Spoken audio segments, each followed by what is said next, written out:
আবার নবীজি বলছেন দাজ্জাল যখন মানুষের রূপে বের হবে তখন সে সব জায়গায় বিচরণ করতে পারবে, কিন্তু মক্কা মদিনায় ঢুকতে পারবে না।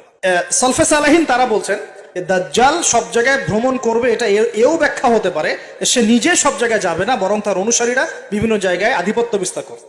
ব্যাখ্যা যৌক্তিক, তো যৌক্তিক ব্যাখ্যা। এরপরে যখন সে মদিনায় ঢুকতে পারবে না, দেখবে যে এখানে ফেরেশতারা একদম খোলা তরবারি হাতে দাঁড়ায় আছে, ঢুকতে পারবে না, তখন সে মদিনার কাছাকাছি একটা জায়গায় বসতি গাড়বে, গেড়ে তার অনুসারীদেরকে আহ্বান করবে। কিভাবে? সে আল্লাহ পাক তো তাকে কিছু ক্ষমতা দিবেন পরীক্ষা করার জন্য। সে 3 বার ভূমিতে আঘাত করবে, এতে করে ভূমি কেঁপে উঠবে, এবং এই ভূমিকম্পে মদিনা থেকে যত মোনাফেক টাইপের যত মানুষ আছে সব দৌড় দিয়ে দাজ্জালের দলে যোগ দিবে। তার মানে ওই সময় ভূমিকম্প আসবে। আর কি, এবার নবী সাল্লাল্লাহু আলাইহি ওয়াসাল্লাম বুখারীর এক হাদিসে বলছেন, আবু হুরায়রা রাদিয়াল্লাহু আনহু থেকে বলছেন, তিনি বলছেন যে লা তাকুমুস সাআ, কিয়ামত ততদিন পর্যন্ত হবে না।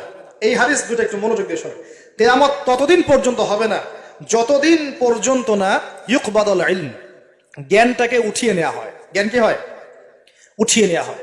নবী আরো বলছেন ইউকবাদুল ইলম ওয়া তাকসুরু জালাজিল, এবং বেশি বেশি ভূমিকম্প না হচ্ছে। 2 নম্বর কি?